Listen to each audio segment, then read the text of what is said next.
Welcome back to Phenomena, Season 3, Episode 9. Look at me, I practiced. I'm your host, Mimi Dibbs, and today we are going to be talking about the Brown Lady of Raynham Hall. If that doesn't sound like a portrait hanging in Gryffindor Hall, I don't know what does.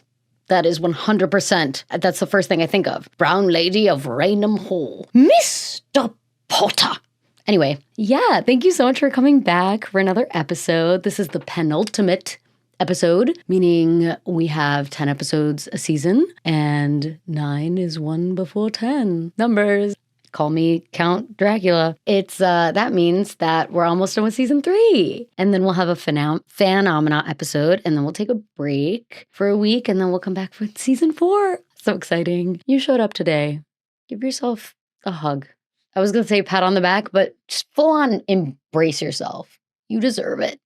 Okay? And also maybe throw a pat in there, for an especially hard week. What week isn't an especially hard week in the United States of the United States? Anyway, yeah, this week's episode was written by Ruben Hano, co-producer Ruben Hano. Yay! I'm so excited. Alrighty. Without further ado, let's get into this week's episode. In 1936, the British magazine Country Life sent 2 photographers to Raynham Hall, a stately home in Norfolk, England. How did I know it was England? It's the whole Hogwarts of it all. To capture its grand architecture for their readers. The assignment was simple: celebrate the beauty of rural England. What they found was not simple, to say the least. One of their photos shocked the world. It showed a transient figure. Oh, no, that says translucent. It showed a transient vagabond figure, nomad. She's just hitchhiking from hall to hall. No, I'm kidding. It showed a translucent figure descending the staircase in flowing garments. Naturally, it made headlines and became one of the most famous ghost stories of all time. Ooh, I love this. I have never heard of her, but I know that we've all probably seen a phantom ghost-like figure appear in a photograph. And I'm not talking about orbs. I'm talking about full Victorian garb lady, which why are they always from the Victorian era? Why can't we just have a 90s ghost that's oh, baby, baby, how was I supposed to know? The middle of the night, down the hall, singing Britney. Okay. I'd be let's tag team this song. Let's karaoke this. It's always some Victorian woman, woman in Victorian garb. Or a sickly Victorian child. What happened in the Victorian era? Is that when the Black Plague happened? Is that why there's so many ghosts? Anyway, that figure is now known as the Brown Lady of Raynham Hall, named for the color of her dress. And no, it's not racist. We checked. That's good. That is very good. Yeah, Ruben was well, I hope she's not named the Brown Lady for any other reason other than either she has brown hair or a brown dress. So thankfully it's just the color of her garments, because you never know with England, especially back whenever this happened. Seems like old England. So light your candles, grab an EMF reader or meter, whatever, EMF meter, and join us on a haunted walk through history where family secrets, ghostly revenge, and a well-timed photograph collide. Ooh, I love this already. I mentioned this at the end of last week's episode, but I love spooky, ooky, ghosty, everything related to phantom and ghost. And I love ghost tours and stuff. And I've definitely had an EMF reader. It's not anything I haven't done anything too crazy. I haven't gone to an abandoned place. I've just gone around the city with a tour person, but I don't know. Bonus content? Perhaps? Speaking of, before we get into the lore of this episode, let's dive into the Phenomannouncements, our small business shout out for the week. So this week I decided to shout out RWT Collective. They are a West LA TCG trading card game shop. They're really cool. We ended up walking around the Sawtell area, and we saw a poster with a bunch of Pokemon. It was Pokemon cards, but it was mainly the Pokemon art. And so I was super intrigued, and I was just admiring it. And then there was like a sign that was like, more upstairs. And I was like, what? Yes. Followed, obviously. We came upon this like brightly lit room with they were selling a bunch of Pokemon cards. It was fantastic. One of the guys that is a merchant there, I feel like this is like, I'm in Assassin's Creed. This is a merchant. Yes, I went to the merchant. I don't know why I said Assassin's Creed. I've never played Assassin's Creed, but for some reason that's where I think of when I think of merchant. Or Zelda, Legend of Zelda. Breath of the Wild has a lot of like merchants for side quests and stuff. I haven't played that either, but I've watched John play it. So I know a little bit. One of the merchants there, I was looking at this like Mimikyu box that comes with like a Mimikyu figurine and then a bunch of other stuff. And one of the things was a shiny Mimikyu card. And I was like, how much is that? And they were like, oh, it's like $200 something for the box. Like, not worth it if you're just trying to get the card. And then that one merchant was like, well, I just purchased it, so I can give you just the card if that's what you're looking for. And I was like, yeah, what? Yes. And he gifted it to me, and it was lovely. And I hold it near and dear to my heart. I put it up on the screen because I can't be bothered to deal with the focusing, refocusing. Speaking of, if you want to watch some bonus content on the Patreon for as little as $2, you can join the paid Patreon. We have a $2 and a $5 tier, and we are going to post a bonus episode where we show the cards that we got, because he got like 2 packs. And so in that video, there's a lot of us trying to mess with the zoom of this camera because right now it's set. And yeah, anyway, I'll post a photo of it. Also post a photo of the card on the free Patreon so that people can see it if you are interested in what the shiny Mimikyu looks like. It's black and white. It's like gray, actually, but it's cute. It's very cute. I love Mimikyu so much. Check out RWT Collective. Alrighty, getting back to the lore. Raynham Hall, built in the 1600s, was one of England's most admired country homes. Lavish architecture, priceless art, and a long lineage of nobility, including the powerful Townshend family, called it home. But behind the estate's grand facade is the tragic story of Lady Dorothy Walpole. Dorothy, no! Or nor! Wrong accent. Lady Dorothy was said to be charming, spirited. Ooh, spirited? Foreshadow, perhaps? Spirited and loved by many. But her marriage to Charles Townshend, the second Viscount. Viscount? It's giving Bridgerton. I feel like that's how I know the word Viscount.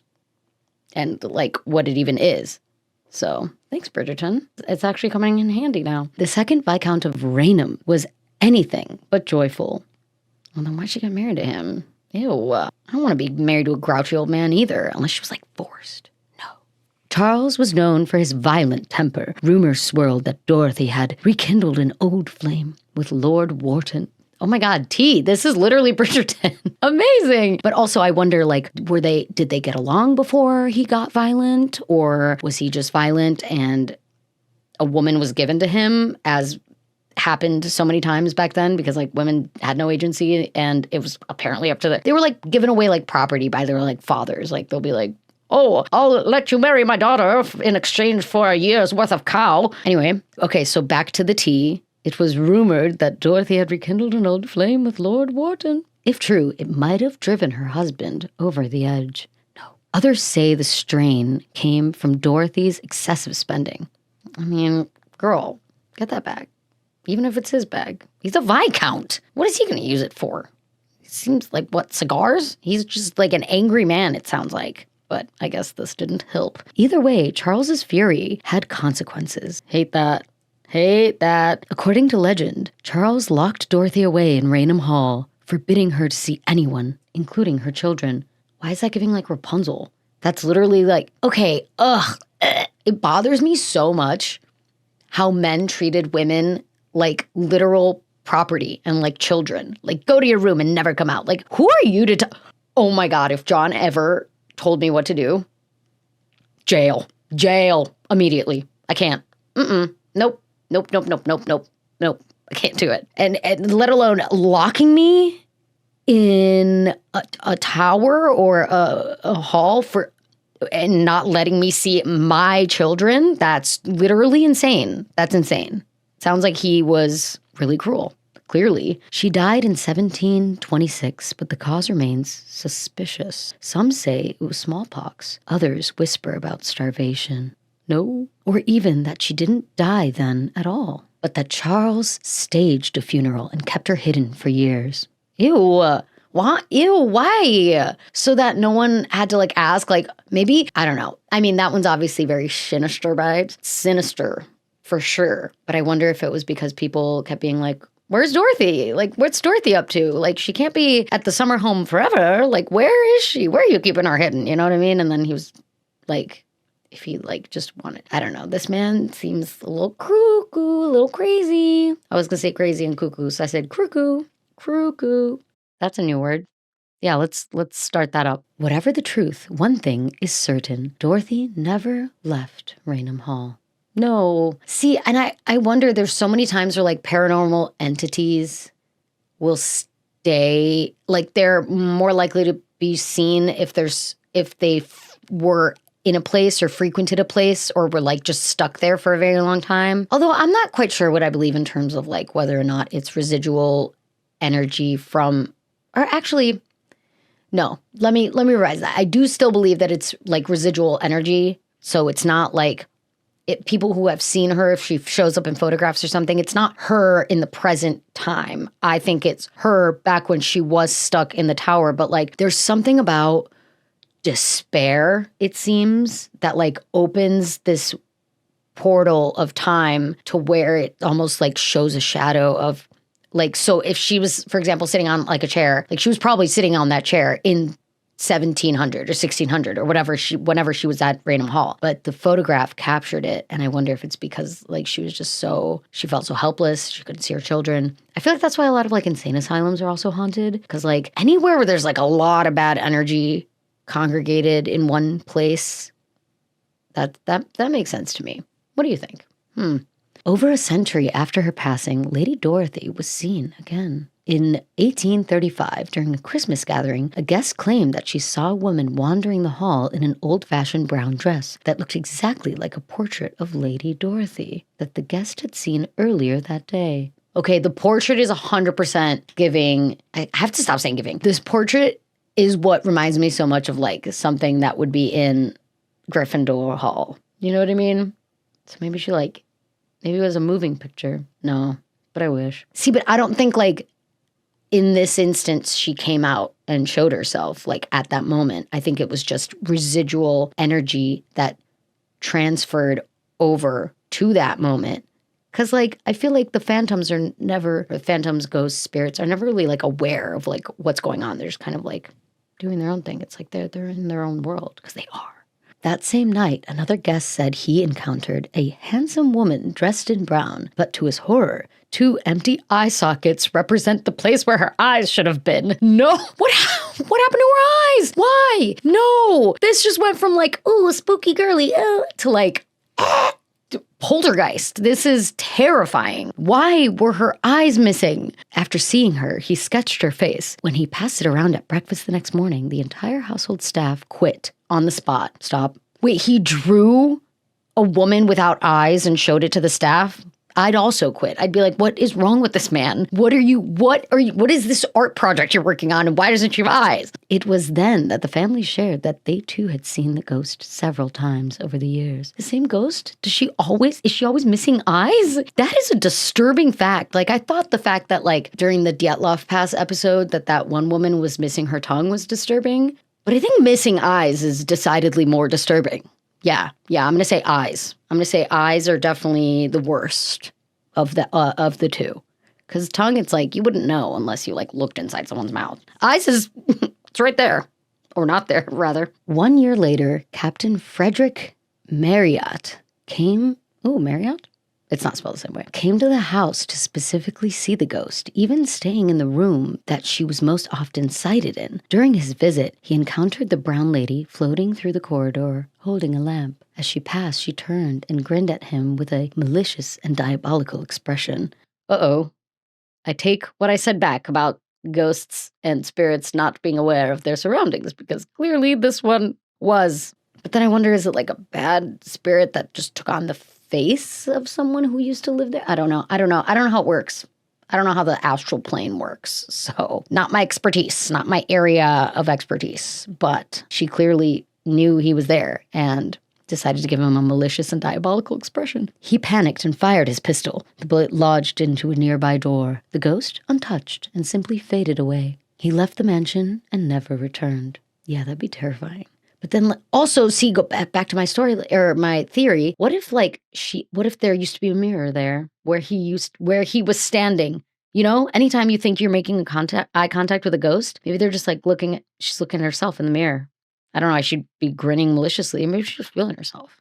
Ooh, get it, girl. Except for, again, were her eyes missing this time? Did she have her eyes? Who knows? That is so disturbing. Years passed, and the family faced financial trouble that left the mansion in despair. The family's fortune was rescued through marriage. Classic. Enter Gladys. Why is her name is spelled Gwladys. Gladys. But it's just Gladys. That is a crazy name to spell that. Gladys Dowager Marchioness Townshend. What a fancy name. This is England after all. She restored Raynham Hall to its former splendor. It was during this time that Gladys's son and his friend also reported a chilling sight, saying that they met a lady on the staircase who not only frightened but puzzled them because they could not see the stairs through her. Ooh, and Ruben included a photo that I'll include on the screen. But yeah, that's like oddly opaque. Like it's very clear that there's something in front of the staircase. That's like a very human-shaped orb, I would say, if I do say so myself. Not long after that sighting, Gladys used her son's story and the other stories she heard about the Brown Lady and published a book on architecturally beautiful haunted houses. Ooh, okay, go off, Gladys. I kind of love that. That sounds great. I want to read it. Raynham Hall among them. And was it just like a way to get people to like come see Raynham Hall, that she restored herself to its former glory? No, but it's also cool that she was interested in architecturally beautiful haunted houses. Love that. And caught the attention of Country Life magazine. Okay. We love a woman in business. In 1936, they sent a photographer and his assistant to photograph the home's interiors. While setting up for the shot of the staircase, or are they trying to recreate it or see if they see it again? They claimed to see a misty figure descending the stairs. They captured what would become the most famous ghost photo ever published. And the rest is history. Oh! Okay, got it. So Gladys's son and his friend, I think, saw the ghost on the staircase, said it really freaked them out because they couldn't see the stairs behind her, but they didn't take a photo or anything. They were just they were just kind of retelling what happened. And then Gladys was like, this would make for a good book about haunted houses. So then she made that. And then while I guess taking photos for the book, they captured this photo and it became one of the most famous instances of paranormal activity showing up in a photo. That's wild. I will say it's very crystal clear. I pulled the photo up again now that it's in the correct context. That makes sense. It is very clearly there's something there. You know what I mean? So that's spooky bizarre. With every famous haunting, the question always creeps in. Was it paranormal or just a perfectly timed performance? We'll let you decide as we dive into the theories. Ooh, great segue. I guess I hadn't considered the fact that maybe Gladys wanted to put on a show, she just wrote a book that included Raynham Hall about haunted places. What better way to showcase the whole point of your book and sensationalize it and try to get more people to come see the haunted house if not publish a photo of the Brown Lady of Raynham Hall herself making an appearance. Interesting. All right, well, theory number 1. The Brown Lady is real. Okay, we are, theory number 1, we're operating under the assumption that she is in fact a real phantom. Raynham Hall hath no fury like a woman scorned. Yes, maybe the stories are true and Lady Dorothy still roams the halls she was once confined to, even in death. Some claim she was set up by the wife of Lord Wharton, who allegedly invited Dorothy over just to make it look like she and Wharton were sneaking around behind Lord Townshend's back. Oh no! Why?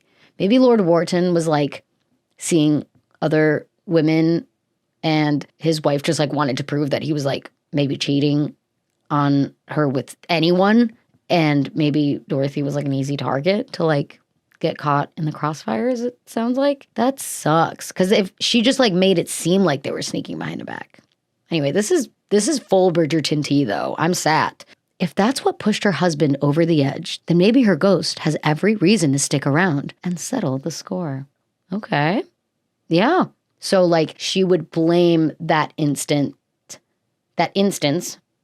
as the catalyst to her husband having put her in Raynham Hall and like not let her come out ever again, I guess. And so, yeah, she's still hanging on to that grudge. But I also, okay, back to my theory about the whole, residual whatever. And the fact that like it potentially can show itself or manifest in the form of like a phantom sighting if there's like heavy feelings of despair. So I don't know if I believe that she was like, I don't know. Dorothy doesn't strike me as someone who like would hold a grudge. It seems like she was just really sad because I don't know how much like anger. I feel like sadness is the main emotion that tends to stick around in terms of like ghosty sightings. Like it's the one people can feel the most when they go to haunted places. It like is just an overwhelming sense of like dread and despair. It's never like people don't get like angry going to haunted houses. You know what I mean? Usually people, and I feel like that emotion is really the precursor to be like, hey, what happened here was really, really sad. And a woman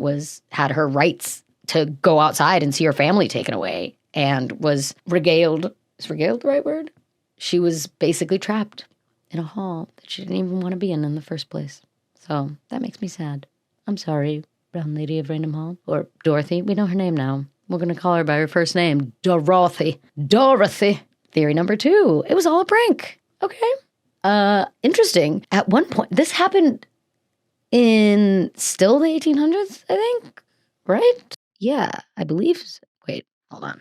I think we're still in the 1800s, so I don't know how much they had in terms of like making a phantom appear in a photo as like evidence or like how compelling of an argument they could make or like make it so believable that people actually think that there was a ghost. I don't know. At one point, the Townshend family believed that all the sightings were the work of an anonymous prankster with some kind of vendetta against them. Okay. They thought maybe someone was pulling an elaborate prank, trying to scare the family or drag their name through the mud. After the terrified staff quit en masse, the family brought in a team of detectives to investigate. Okay, smart. Hopefully it's not Ed and Eileen Warren, right? Is that the names of the paranormal investigators from Amityville Horror House and The Conjuring? They're actually real people that like would kind of use like pseudoscience to like gaslight people into being like, yeah, no, it's for sure haunted. I can feel it. And like they were like scamming people, I think. Whatever, it's kind of debated. Someone trying to pull an elaborate. So the family brought in a team of detectives to investigate. Like the police or like paranormal detectives? I don't know. Like, what's the police going to do? These investigators stayed at Raynham Hall for months, but never found a single shred of evidence to suggest anyone was behind it. Huh. Okay, so there's no evidence to support the prankster theory. So I feel like that's a kind of a weak theory.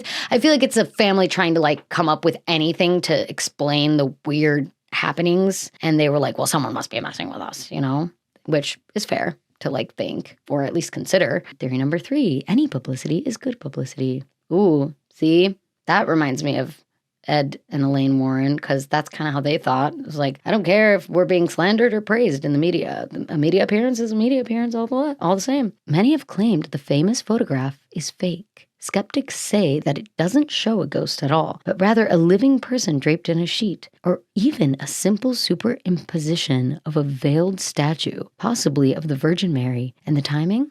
Suspiciously perfect. Gladys had just written a book featuring the Brown Lady and highlighting the newly restored Raynham Hall. A ghost photo going viral might have been just the thing to bring prestige and tourists back to the crumbling old house.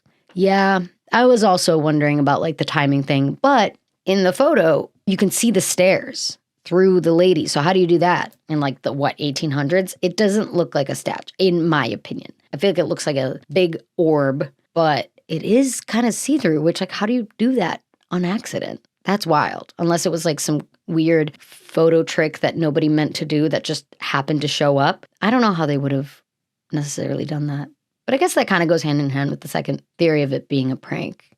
Because, yeah, it could just be one of the people draped in a sheet, which I feel like you would know, it would look so different in a photo. Like, it would make the photo look silly and like not even remotely believable. So, I don't know. Today, Raynham Hall isn't open to the public, but you can schedule a private tour. Oh, nice. Oh, wait. I was like, yay. And then I was like, no, wait. What if Dorothy is still at Raynham Hall and you see her? The fact that it's like a private tour is like creepier for some reason. Because then it's like, why is it? It's just me and Dorothy here, just chilling, just kikiing here. Like, we're just going to gossip. I mean, honestly, she has really good tea. So I wouldn't mind just like sitting in the gardens and being like, okay, girl, what happened? Spill. Tell me everything. So if it was a publicity stunt, it worked. Okay. Yeah, I mean, we're talking about the Brown Lady of Raynham Hall, aren't we? Even so many decades later. Heck, we're still talking about it. Stop. Ruben. Yes. Same. And since the Brown Lady, there have been reports of other ghosts wandering the property that have also attracted interest into the estate. Yeah, because I feel like, of course, if you book a private tour, I feel like she wouldn't be the only paranormal person that would be seen. But again, I'm so torn between the whole idea of like it being residual energy. And then if it is, I just feel like people become more sensitive to it. Like maybe the longer they're at the Raynham Hall, like they start to see like different characters, like maybe a butler or something, or like a little boy that used to stay there. But like, I don't know. Is it always people that died? I don't know. I'd be interested to learn more about the other ghosts and how much evidence they have to suggest are there any historical documentation of these other ghosts having been there? I feel like, I guess it's usually when someone died and then was like extremely sad. And so that sadness, just like whenever you see them wandering around, it's them wandering around in their time period, but you're catching a glimpse of it in the time you're in. That's theory number 4, my theory. Either way, it worked. It was famous as one of the first ever photos that showcased or captured a phantom woman, or a spirit rather. So nice. That's cool. I printed it in black and white, so I can't see if it's brown, but I guess you guys have seen the photo. Is it brown? I don't know. It looks white in the photo, but anyway. So, do you think the Brown Lady is real? Was the photograph a glimpse into the afterlife, or just a perfectly timed trick of the light? Or a rare insight into what Dorothy was doing in her present day, and then we got the glimpse of it in our present day because time is a social construct. That's my theory. I feel like she definitely was real, and I feel like that photograph is, I don't know how they would have made that look so compelling like the 1800s. That's bizarre. If they did and it was a hoax, they really pulled that off well. Is Lady Dorothy truly still wandering the halls she was once trapped in, or is she simply a ghost story polished for publication and profit? Can two things be true? Because I feel like, again, I do think that her sadness and despair came through somehow in the form of a phantom, but then it's like she did also make Raynham Hall famous. So it's like it did end up being used for publication and profit. So interesting. A little bit of both. We may never know for sure, but one thing's certain, the image remains. The legend lives on, and Raynham Hall still casts a long shadow. So if you ever find yourself at the bottom of a grand staircase in an old English manor, and you see a misty figure, take a picture. We'd love to see it. Yay! Please do! You have to. I need to see if you see any misty, weird, creepy, because I feel like we've all taken photos with our brand new digital cameras circa like 2008 that was full of orbs. And I used to be like, wow, these cameras suck, especially like at night. It's just orb city. But then, of course, at some point, someone's older sister or something was like, no, it's actually all ghosts. Like the orbs are ghosts. And then we were like, oh my God, your basement is like really haunted. If you get a good photo, you definitely, I want to see it because I don't know. I will say photographs are, they could be very compelling. If you happen to capture something, send it to us. Send it our way. Phenomena.cases@gmail.com. Amazing. Yay. What a great episode. I like that. It was like a nice paranormal origin story. Because it's like, I feel like this happened so long ago that then they profited off of it like 200 years later. But even the 200 years later was still like 1800s, right? So it was like 1600s and then 1800s, if I have it right. So, but yeah, it sounds like her essence is still there. I really like that episode. Thank you so much for researching that, Ruben. I appreciate you. Cool. So, quick reminder, use our Expedia affiliate link at expedia.com/affiliates/phenomena/season 3 to book your next trip. It can be booked to anywhere, but especially if you go to Raynham Hall, you should definitely use that. Or anywhere around England, really. See Stonehenge, whatever. Alrighty, now time for this week's pokepic. It's Sinistea, the black tea Pokemon. I love Sinistea so much. I love ghost Pokemon. Like, if I were to be a trainer, I'd be a ghost trainer for sure. Sinistea is so cute. It reminds me of Chip from Beauty and the Beast, because I think it has a little chip, and it like a little bit of the tea is like hanging out, but it's like a paranormal, and it's giving England because tea. So it's perfect. Pokedex entry. The soul of someone who died alone possessed some leftover tea. This Pokemon appears in hotels and houses. Explanation. Could I have picked a more humanoid ghost Pokemon? Yes. But Lady Dorothy was British, so you know she liked tea. Plus, she died alone in confinement. True. I like that. I caught on to the whole British thing right away, Ruben. I see you. I like it. And it's very cute. And I like to think, oh, what if Sinistea like kept the Brown Lady of Raynham Hall company? You know? Aw, that's so cute. I'm going to choose to believe that Sinistea came to visit Dorothy in her confinement, and then they got to like play little games. That'd be a really cute movie, actually. Like Dorothy or the Brown Lady of Raynham Hall like befriends a little teacup that is a ghost and can talk. I don't know. I see it. It's like it could be cute, I think. I specifically see a scene where like, okay, let me cook, all right? I specifically see a scene where she's like talking to the cup, and then her like angry husband comes in and is like, who are you talking to, Dorothy? All hours of the night I hear you talking up here. Who are you talking to? And like she's just like, nobody? Like what? And then when he leaves, she's like, oh, that was a close one. I love it. So cute. I just like knowing that she had like a friend there. And Sinistea is so adorable. I want to befriend Sinistea. She's so cute. And the fact that she appears in hotels and houses, it's perfect. Like I mentioned before, if you do end up taking any cool photos or have any cool photos from any paranormal experiences that you might have experienced, definitely email them to us at phenomena.cases@gmail.com. Also, feel free to send us any of your personal phenomena experiences to that same email. For the Phenomena episode, I always retell your personal tales for that episode. The story is you. If you have a notable story, it doesn't even have to be anything big. Just honestly, if you've experienced anything that you can't really explain to this day, that's a phenomenon. Yeah, send it on over. I also mentioned this, but we have a Patreon, and we have a free tier, a $2 a month tier and a $5 a month tier. And the Discord is pinned to the very top of the Patreon. You can get access to it for the free tier and also the paid tiers, of course. I will also be posting a bonus episode of John and I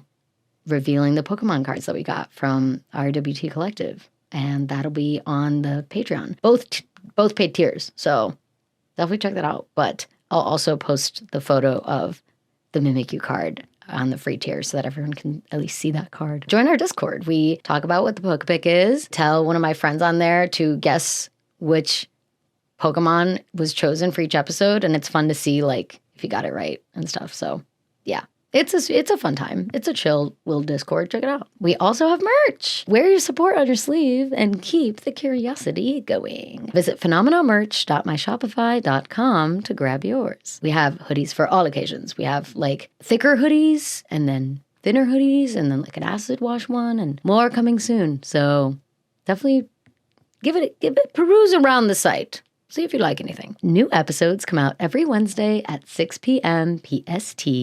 And next time on Phenomena, we will be talking about Sirens. Yay, the last episode of season 3. I am so pumped and I can't wait.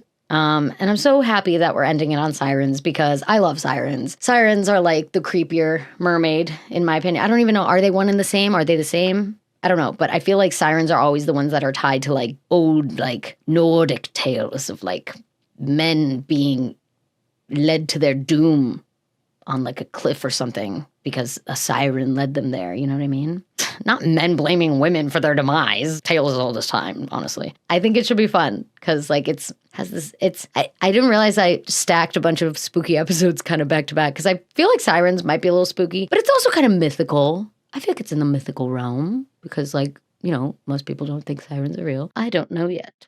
I feel like I have to read the episode and make my own decision, as should you. So definitely tune in next week to find out more about sirens. And remember, you can always explore the rabbit hole without falling all the way down. Oh, also, thank you so much for the 10K subscribers on YouTube. Y'all are the best. I appreciate you so much. Thank you. I'll see you next week. Bye.